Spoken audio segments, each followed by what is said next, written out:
When my mother-in-law and husband suddenly came to my newly built house, I couldn't help but panic. I couldn't believe such brazen people actually existed. Without understanding my feelings, my mother-in-law boldly entered the house and began touring the rooms on her own, saying, "It's a 6-bedroom apartment, isn't it? The garden is lovely with its European modern style. The bathroom is spacious with a jacuzzi, and it's equipped with the latest facilities." Actually, I convinced Bill to come back. I told him Brenda seemed to be having a tough time and that he should return to help her.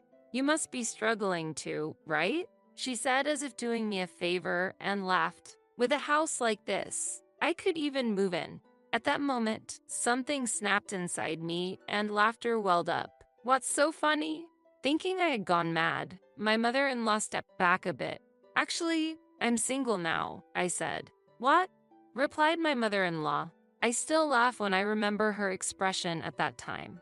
I should have told her not to be too surprised to keep her surgically fixed face intact. "My name is Brenda. I turned 30 this year. My childhood was a bit unusual. My father was a professional wrestler and my mother ran a club. They met at my mother's club, fell in love, and got married. Neither of them was tied down by family life. They both enjoyed their freedom. I was raised more by my grandparents and the nursery than by my parents, but I could feel that my parents loved each other and loved me. Even if our time together was short, I felt secure. Growing up free-spirited, I fell in love with the overseas culture I experienced during an exchange program in high school. After graduating, I traveled the world as a backpacker. Many parents would worry about a young girl planning such a trip, but my mother generously provided funds and encouraged me, saying, "It's good to gain various experiences while you're young." My father was a bit worried about me setting off, but he taught me self-defense before I left and even contacted wrestling organizations abroad for me. Thanks to that, I traveled to many countries with peace of mind, and I still keep in touch with the benefactors I met during my travels by email. After returning to the USA from 3 years of traveling, I used my travel experience and language skills to obtain a tour conductor's license and got a job at a travel agency. Starting my job, I sometimes felt overwhelmed by the many regulations, but seeing our clients happy became the greatest joy in my work. And among those clients was my current husband, Bill, and his mother, Myra. Bill told me I applied because I wanted to make my mother happy when I got a job, and from his words, it was clear how much he cared for his mother. His devotion to his mother was very impressive to me. My mother-in-law is a beautiful woman who looks at least 10 years younger than she actually is and used to work as a model. Meanwhile, Bill works at a top company located very near the company where I work. Our first encounter happened by chance during lunchtime. "Wait, are you that tour conductor?" he asked. Later in our conversations, he commented, "You were not dressed flamboyantly but were very unique and striking." At that time, as my work as a tour conductor had decreased and I was doing more desk work, his invitation to lunch became one of the highlights of my day. He had never met a woman like me before and was very interested in the novelty. In the office and elsewhere, my personality, which sets me apart from other women he meets, seemed to offer him a new allure. Sometimes, tired of the advances from other women, he would find solace in our conversations, occasionally letting slip his true feelings. Personally, I find it natural and comforting to talk with men. Hence, I have many male friends. This was very new and intriguing to him. After about half a year, he proposed a relationship in an unexpected way, and I felt quite hesitant. Having dated muscular men due to my father's influence, I was a bit worried about being with someone slim and elite like him. Thus, our conversations were fresh and stimulating for me. My friends told me, "You broke up with those muscular guys before, so maybe they weren't the right match," and advised me not to rule out a good compatibility with him. Convinced by their words and logic, I gathered the courage to start a serious relationship with Bill. Once we started dating, Bill carefully planned our dates. While I felt a bit shy each time, I began to feel confident and attractive as a woman. Our relationship progressed better than I had expected, and about a year into our relationship, Bill proposed to me. I made efforts to continue being the right partner for him, gradually acquiring femininity by wearing elegant dresses. Perhaps the fashion sense advised by my mother greatly helped during this time. When visiting his family home, I made sure to choose modest yet tasteful attire. However, upon seeing me, his mother remarked, "Oh my, Bill has chosen quite a plain woman, hasn't he?" While I was wondering how to respond, Bill casually said to his mother without any explanation, "Maybe someone like her is just right as a marriage partner." I felt a fierce anger inside, but I chose to remain quiet at that moment and decided to calmly confront him about this later, thinking it wise not to start a needless quarrel during our first meeting. Bill's father, an executive at a company, exuded a strict aura with the dignity of a distinguished family lineage. When his family asked about my parents, I clearly answered, "My father has retired from professional wrestling, and my mother manages a club." Hearing this, his parents frowned and immediately called Bill out of the room to discuss something. It seemed they had some issues with my family background, and I wondered why Bill hadn't explained anything about my environment to them beforehand. This incident highlighted a lack of communication within the family, presenting a new challenge for me to understand and manage. Bill's voice filled the room as he shouted, "Quiet. I say it's okay, so there shouldn't be a problem," ending the argument with a loud voice. Following this, when the three of them returned to their seats, Bill's father cleared his throat and declared strongly, "Well, he's an adult and can make his own decisions." On the way home, Bill apologized for his parents' rude behavior, saying, "I'll make sure we don't live with my parents. After all, I'm not marrying them." Although I reluctantly agreed to his proposal, I lost the chance to confront him about his earlier comment that someone like her is just right as a marriage partner. Growing up in a very free environment, I was unfamiliar with the concept of family prestige, and I couldn't fully grasp all its implications. Afterwards, Bill and I got married without any problems, and we started a new life in an apartment provided by his company. However, he demanded, as if it were a matter of course, "Since we live in this apartment because of me, you should pay for the living expenses and utilities." I was surprised and responded, "What?" He explained that the company subsidized housing still required us to pay the difference, and he did not want to lower his standard of living due to his high social expenses. He persistently tried to convince me. He is very conscious about his appearance, owning only luxury brands. Eventually, I gave in to his persuasion and agreed to pay for our living expenses and utilities, though I had my doubts about this arrangement. It was during this time that his mother, Myra, visited us. At that time, I was working on a shift schedule, making it difficult to synchronize days off with Bill. On days when Bill was off and I was working, Myra usually visited our home. When I came home tired from work, Myra would emerge from the living room and criticize, "Brenda, you're home late. Bill is hungry and upset. It's not like your job is that important. Why can't you come home earlier?" Bill, as usual, did not rebuke his mother's words and just continued watching TV. What happened to our initial agreement to share household chores? Reluctantly, when I started preparing dinner, she would say, "Oh, make enough for me and my husband too.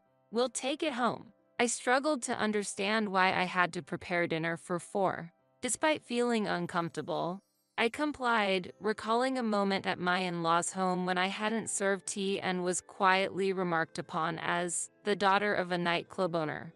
I could not tolerate criticism of my beloved mother, no matter how much I criticized myself.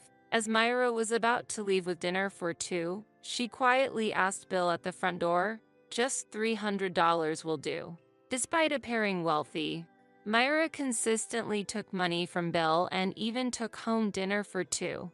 While I suspected there must be some circumstances, I never asked for specifics.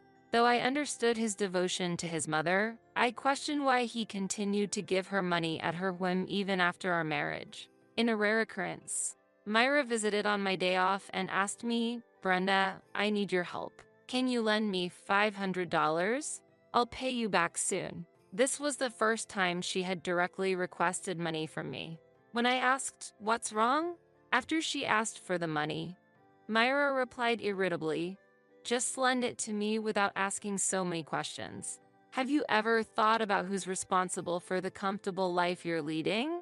Upper class people have their reasons. Angered by her entitlement, I firmly responded, I'm sorry, but I cannot engage in financial transactions with family without a formal agreement. Myra twisted her face and snapped, this is unbelievable.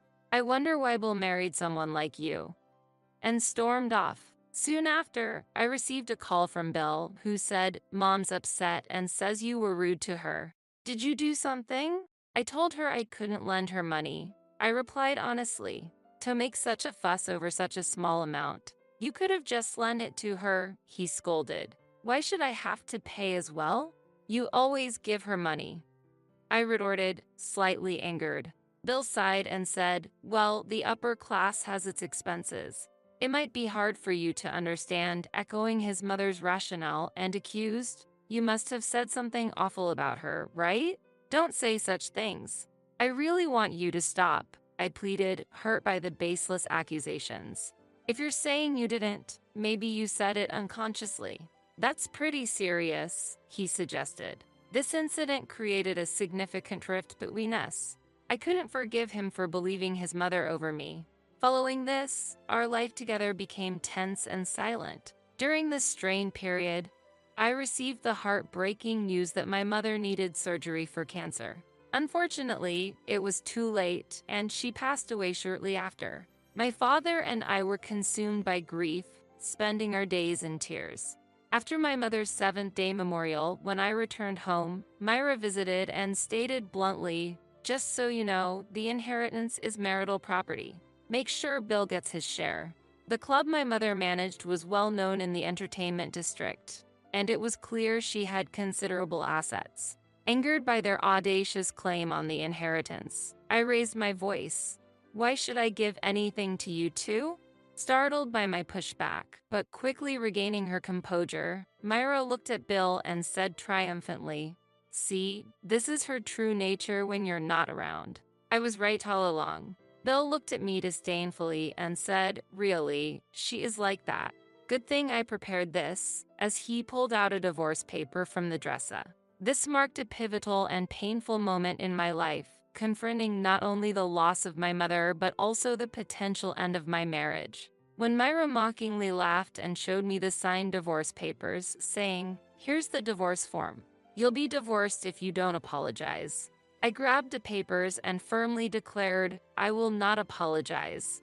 If anything, you two should be the ones apologizing.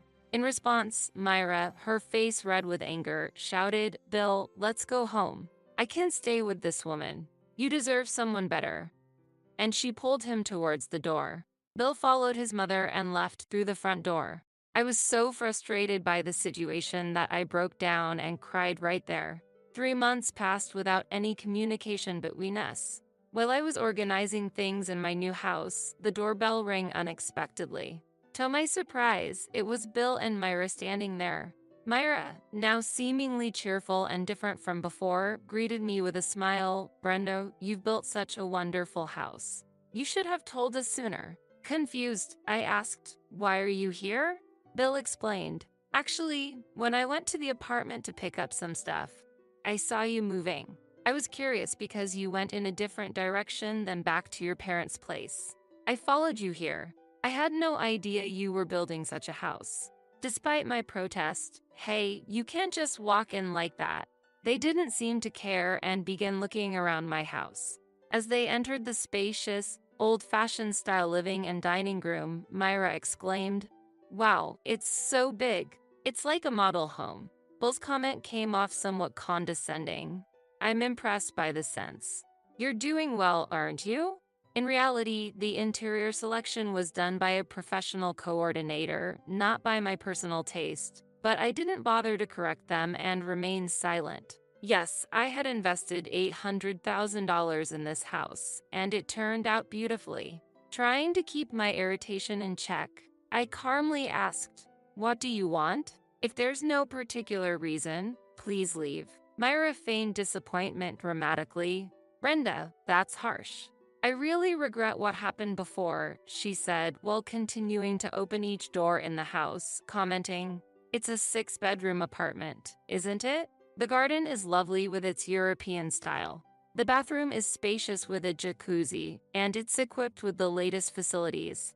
Clearly, there was no sign of genuine remorse.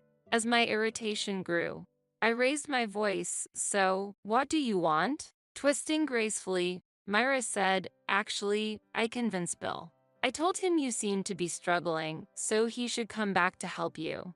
You must be in trouble, right? She spoke as if doing me a favor and laughed. With a house like this, I could even move in. At that moment, something snapped inside me, and laughter welled up uncontrollably. What's so funny? Myra asked, stepping back slightly as if she thought I had lost my mind. Her reaction only amused me more, and I muttered, actually, I'm single now. Her surprised face was priceless, like a pigeon shot by a pellet gun, a memory that still makes me laugh. Wait a minute. Single? What do you mean? Aren't you Bill's wife? She asked. I submitted the divorce papers you left behind, with my name filled in, I replied. What? Myra paled and hurried to where Bill was lounging in the living room.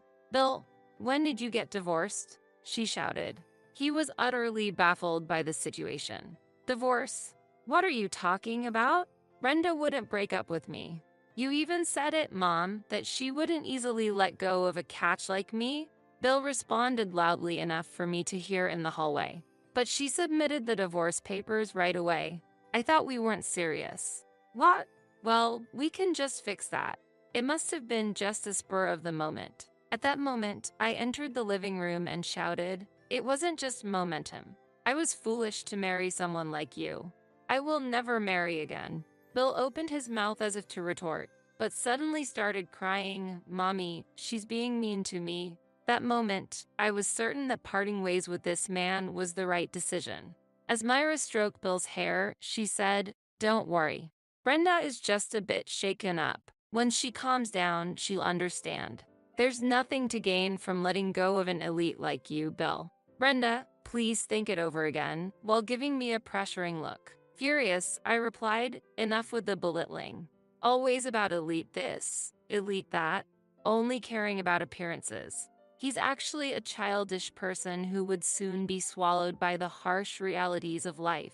In response, Myra and Bill, their faces turning red, shouted back, how disrespectful. Besides, you built this mansion that's way too good for you? What were you planning to do? You were planning to rely on Bill's income. I firmly responded, unfortunately, I built this house with my father to start a guest house business, funded by government grants and my mother's inheritance. We don't need your help. What's a guest house? Bill asked, looking confused. That's why. I plan to host friends from around the world and soon open it to other guests as well. This will allow me to interact with people from all over the globe. It's what I truly wanted. I explained excitedly. As I spoke, their expressions shifted from shock to bewilderment. After the divorce, I had taken the time to reflect deeply on what I truly wanted in life. When my father mentioned that my mother had passed away and he was looking for a small apartment to live alone because our family home was getting old, I came up with the idea of starting a guest house business.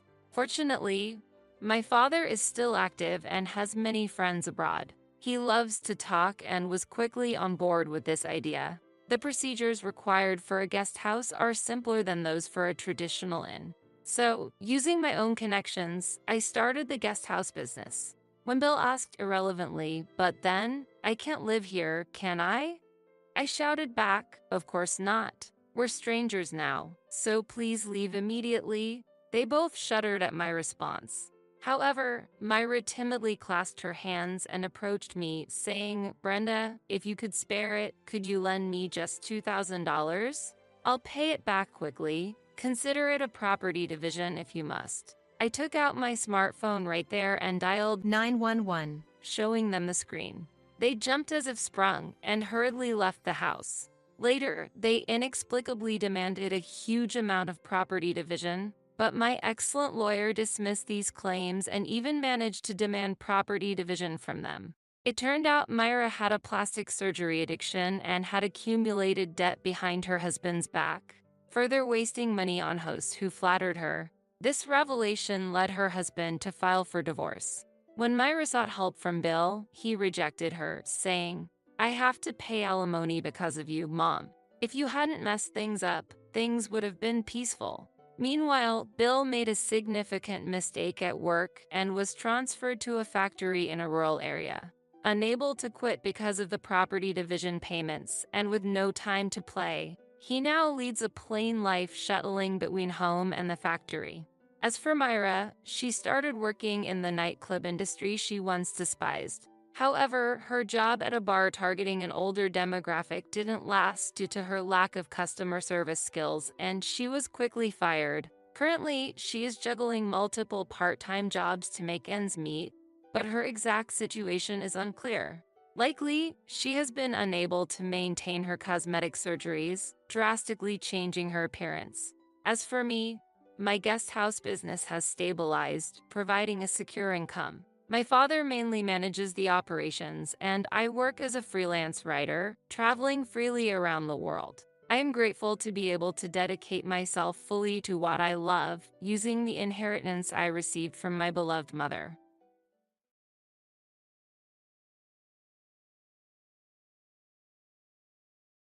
How's your life going? Are you poor? What? What are you talking about? I'm worried about you. 3 days had passed since David and his parents left. My mother-in-law contacted me.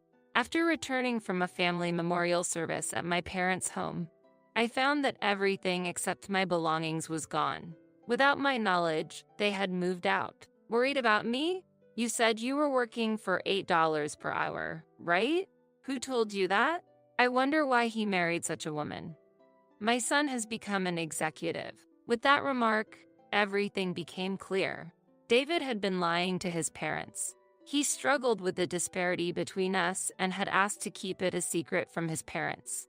It felt like a betrayal of the grace I had shown. Who did they think I was staying silent for? You really don't understand anything, do you? Ha! That just sounds like an excuse. It's not an excuse. Originally, it was David who worked for $8 per hour, and I was the one who became an executive. All this time, we've been living off my executive salary. If you want to live with us, I can hire you as a housemaid. Are you serious? Of course.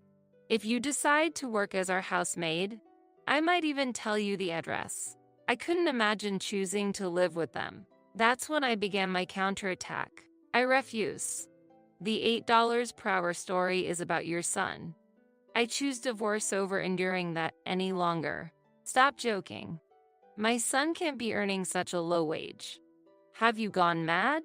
Through the phone, I could hear my mother-in-law laughing loudly. If you don't believe it, suit yourself. You'll find out who's right soon enough. Or why don't you ask your son directly? What an unpleasant woman. I thought I help you, but I've changed my mind. That's exactly what I want. My mother-in-law seemed angry as she hung up the phone. Soon after, I received a call from David. He must have been questioned by his mother. Naturally, I decided to ignore it.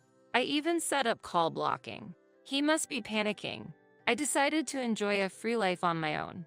As a result, David and his family will face difficulties. My name is Lucy. I'm an executive at the company my late father left behind. I have 2 brothers, each holding the positions of president and vice president. Originally, I was working in a different field. That's when I met David, my current husband. It started with a drinking party I was invited to by a friend. What do you do for work, Lucy? Oh, just a mundane office job. And you, David? I'm in sales. Sales? That's impressive. I'm not good at speaking, so I admire that. Really? Thank you. Thinking back, David may have had a tendency to exaggerate even then. At that time, I believed he really was in sales. However, as our conversation flowed pretty well, we exchanged contact information. After regular dating, we both felt comfortable with each other and smoothly moved towards marriage. I've been thinking of meeting your parents soon. Yes, we should do that. How about next Sunday? That's fine, no problem. David had told me his parents were welcoming and gentle. However, upon visiting, It was entirely different. Far from being welcomed, I felt an atmosphere of wanting me to leave immediately. My mother-in-law's attitude was especially bad. "Lucy, you work in an office, right?" "Yes, that's correct." "How much do you earn?" "What do you mean?" "Don't be silly. I'm asking about your salary." I understood what she meant without needing to be told. What I wanted to know was why she was asking such questions. She was clearly looking down on me. I hoped that David would help me, but he seemed indifferent. He should have at least shown some concern, yet he remained silent. "Just calm down a bit.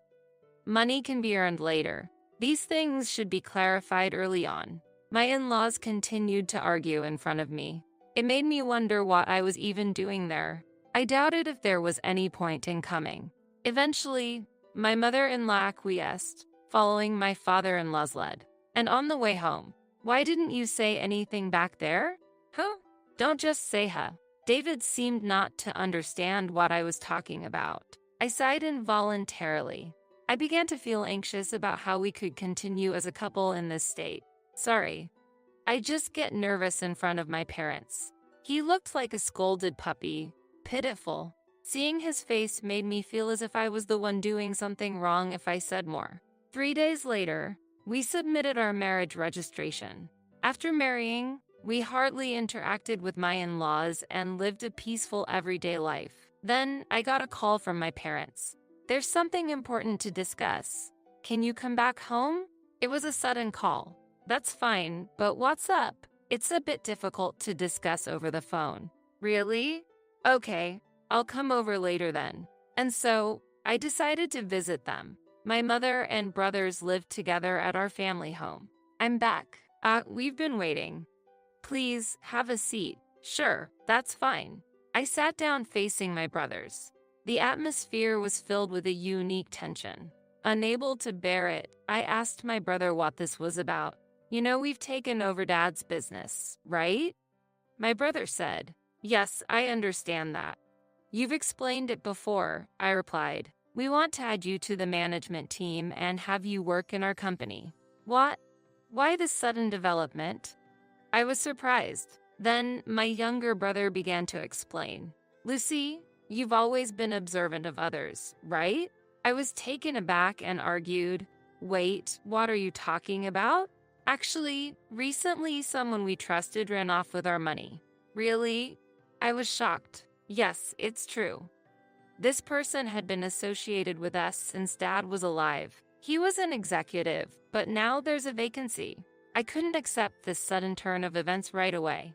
"I can't just agree to this right away."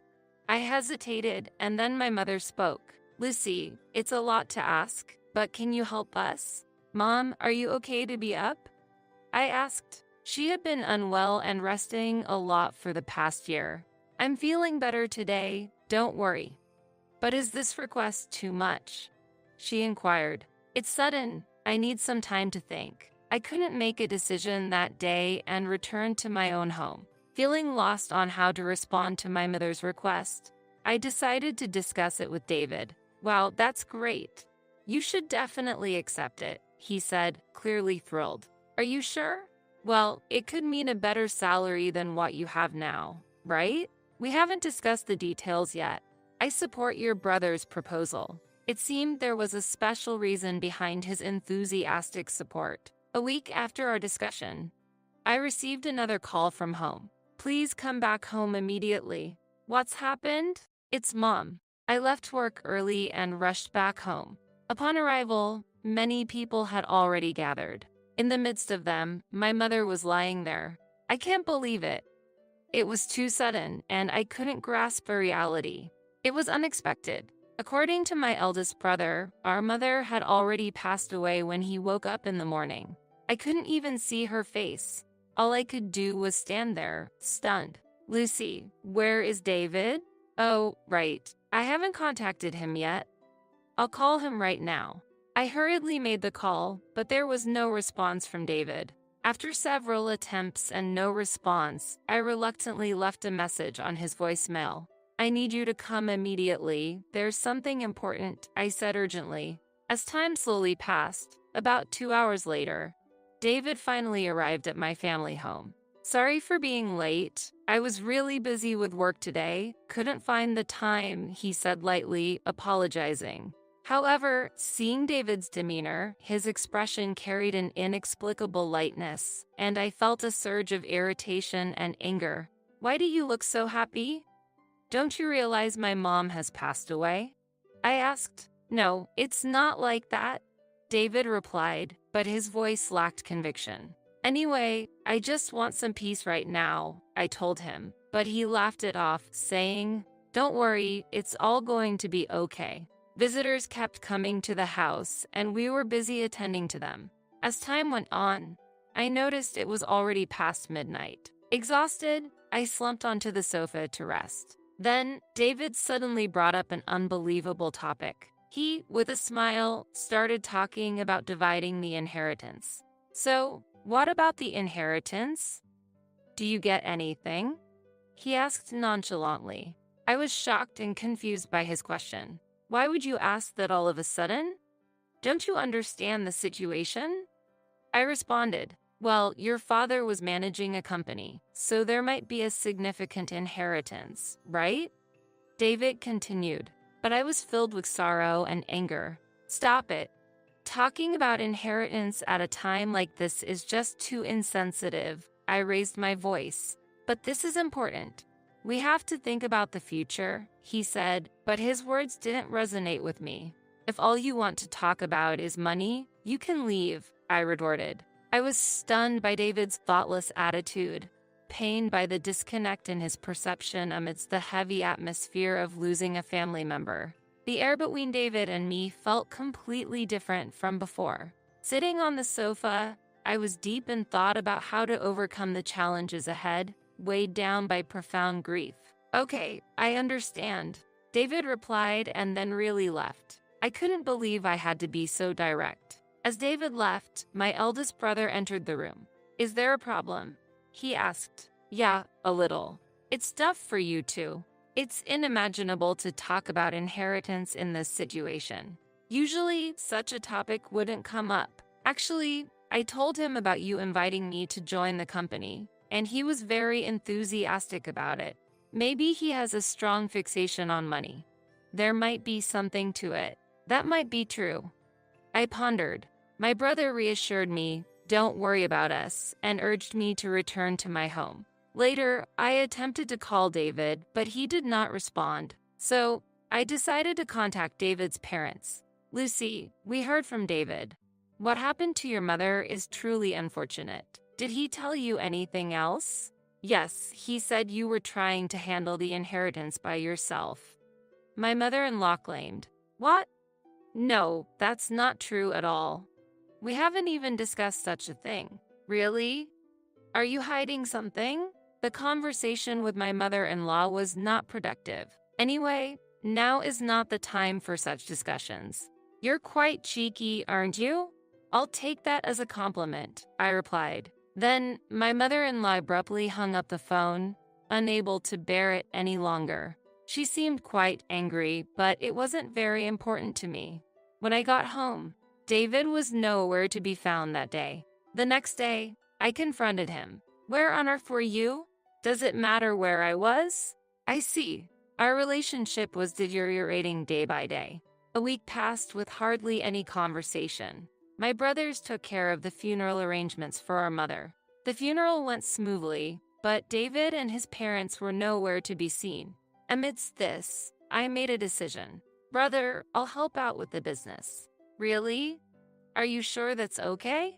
You can take more time to think about it. We were a bit hasty last time and didn't consider your situation enough. Thank you. But I've made up my mind. I'll be fine. Thus, I started my new career as an executive in my brother's company. After debating whether to tell David, I decided it was better to be honest than to keep it a secret and face problems later. I'll be busy with my duties as a director from now on. Really? Then work hard for my sake too. Of course, I will, I replied. I resigned from my job and decided to switch to my brother's company.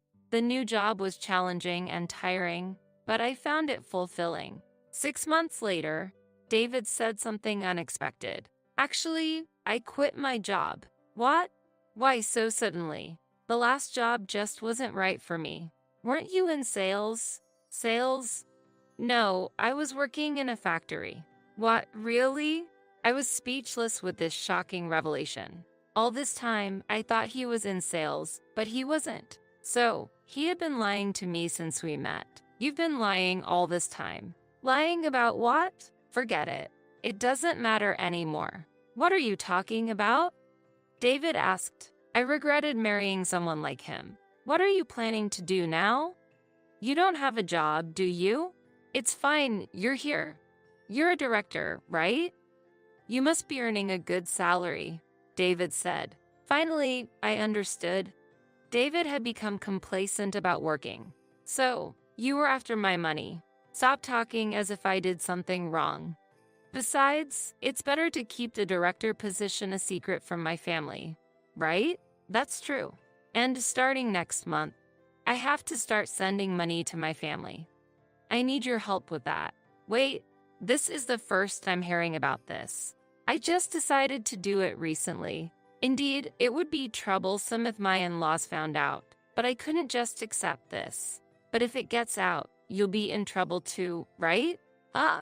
David said, surprised. You know, if they find out you're unemployed, they'll be angry too, right? So, you need to find some work too. What do you mean? It's a trade-off. This way, both our secrets are safe, right? That makes sense. So, we agree on this then. All right, I don't want to worry my parents, so please help me. David reluctantly agreed. However, I had no intention of continuing this situation indefinitely.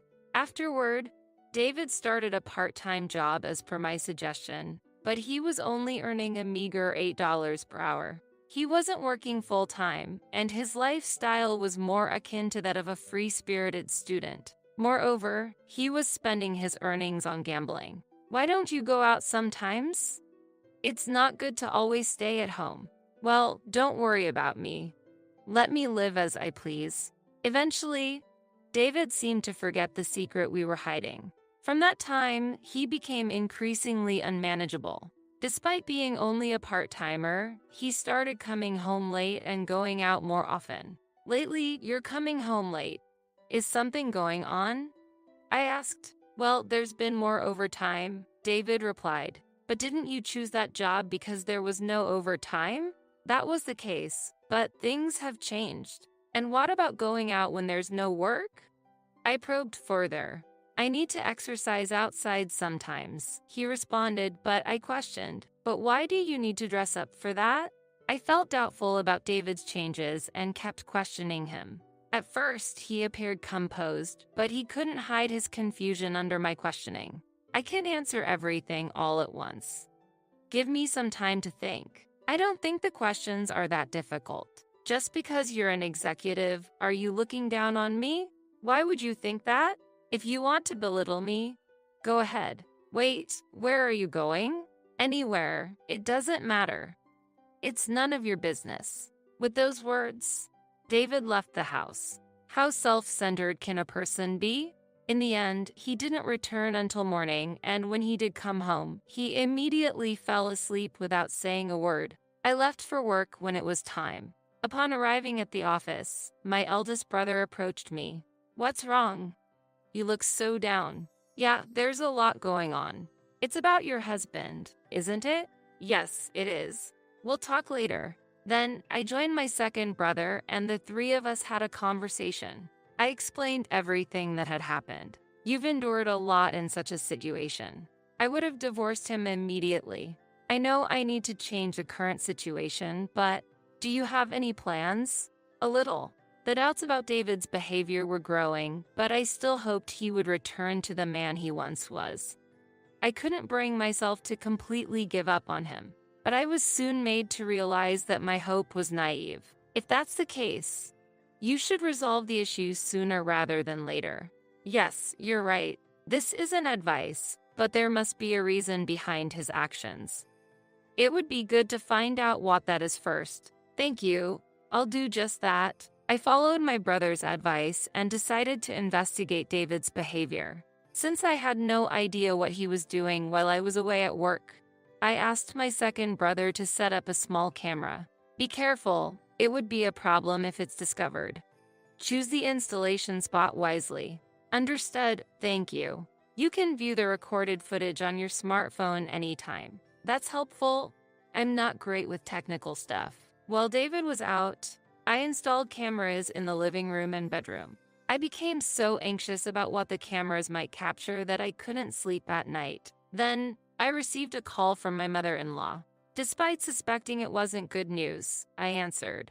Lucy, is it true you quit your job? What? I don't recall quitting my job. Really? David said you did. No, I'm still working. Well, it's none of my business. But be sure to thank David. Wait a minute.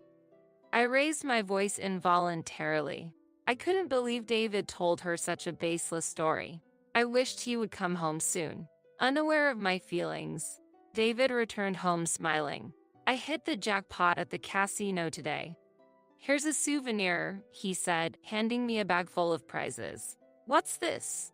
I asked. It's a gift, he replied. The gift wasn't important. By the way, I got a call from your mother earlier.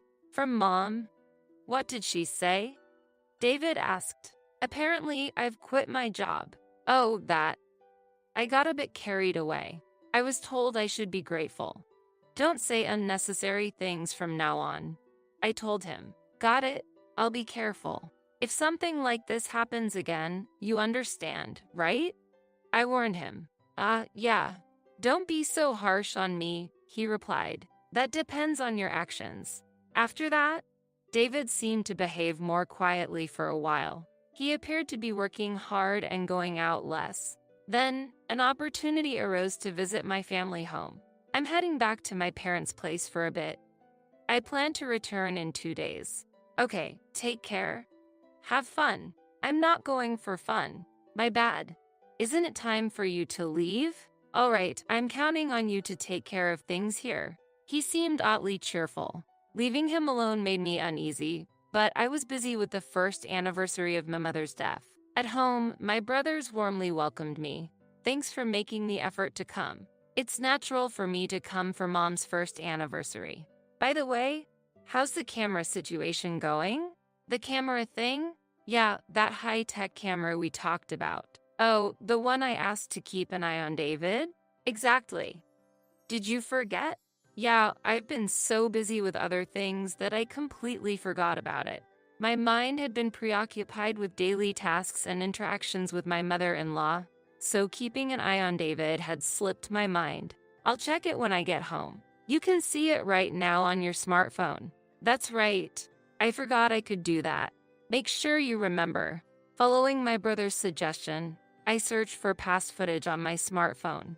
The screen showed David getting ready to go out. Checking the date of the video, it was from about a week ago.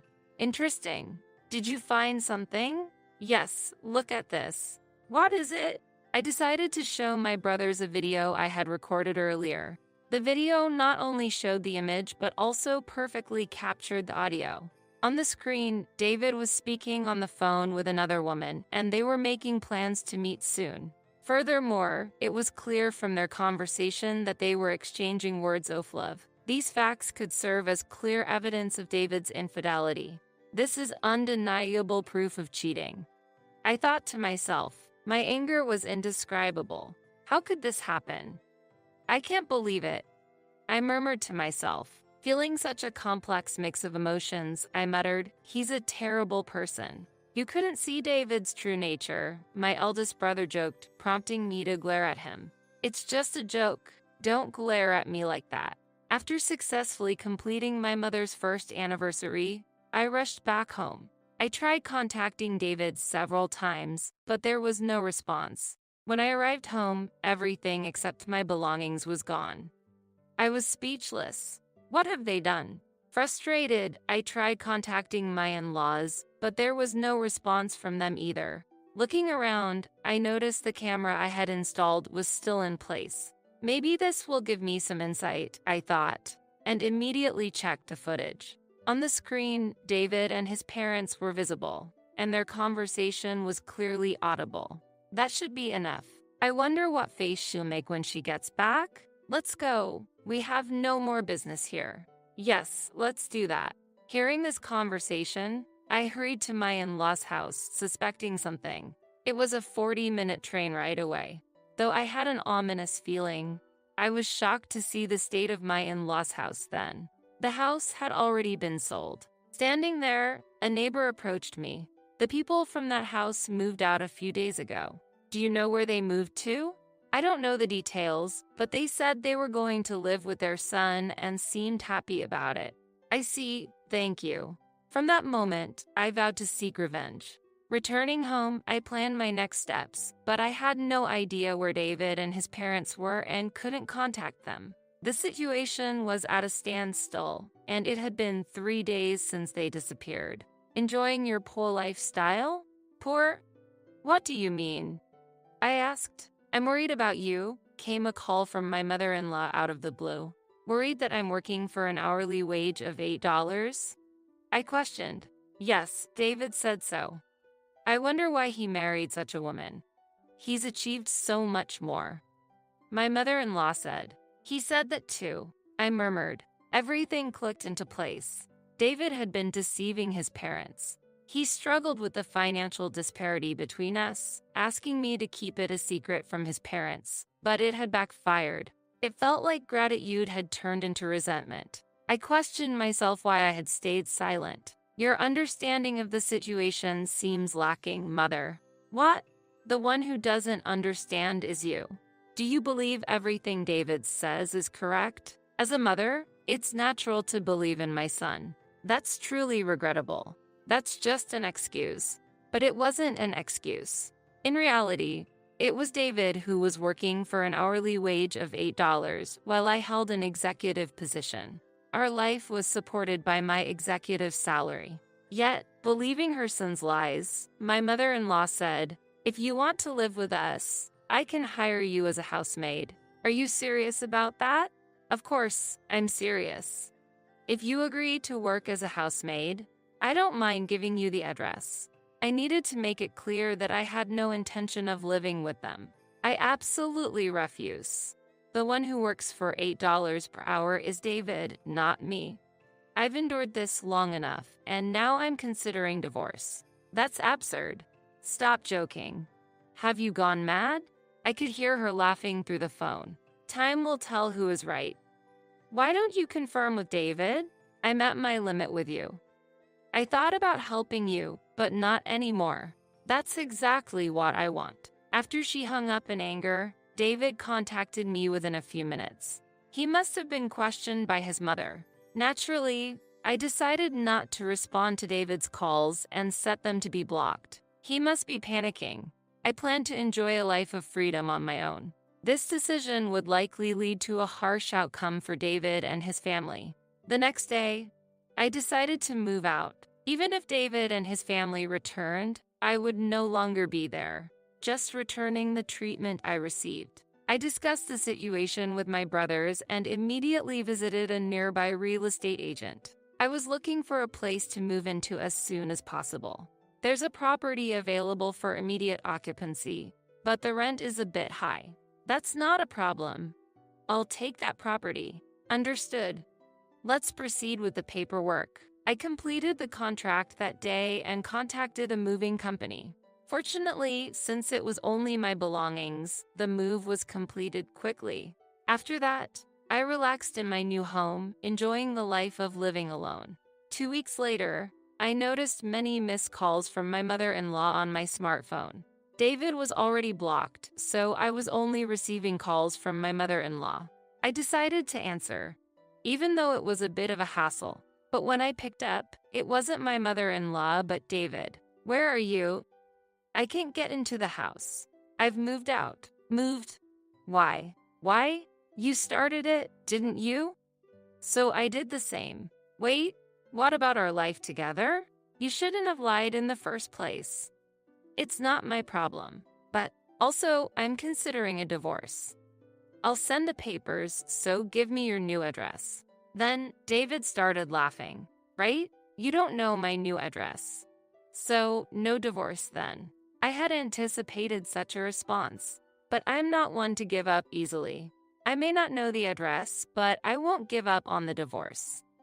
I can find it out with some investigation. Wait a minute. It's unreasonable for us to split up. It's not unreasonable. You should tell the truth to your parents. It might lighten your heart. Fine. I'll talk to them. I can't trust your words anymore. Goodbye. After ending the call, I immediately headed to a lawyer's office. I decided to consult with the company's legal advisor, as suggested by my brother. After explaining the situation and showing the footage recorded by the camera, he agreed to take on my case. He promptly began preparing for the divorce proceedings. A few days later, I left a message on my mother-in-law's phone. Then, 7 days later, David and his family showed up at the agreed place. Thanks for coming. Let's begin the proceedings. Yes, that's why we're here. Resorting to hiring a lawyer, you must be desperate, my mother-in-law said with a laugh, but David's face had turned pale. In the end, it turned out that David had not yet told his parents the truth, but that worked in my favor. Firstly, due to David's infidelity, I will be filing for divorce and seeking compensation.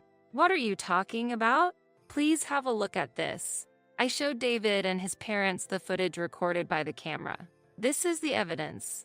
If you have any objections, please speak up. David remained silent. David, what is this about? Explain yourself. Well, actually. Then, I presented documents regarding the claim for compensation. The documents detailed the lack of contribution to household expenses, insufficient cooperation in housework, lies to his parents, and the emotional distress caused to me. What is this? It's absolutely false. This is unacceptable. Even my normally quiet father-in-law seemed unable to contain his dismay. While I wasn't particularly interested in his reaction, I was ready to deal with him if he became an adversary.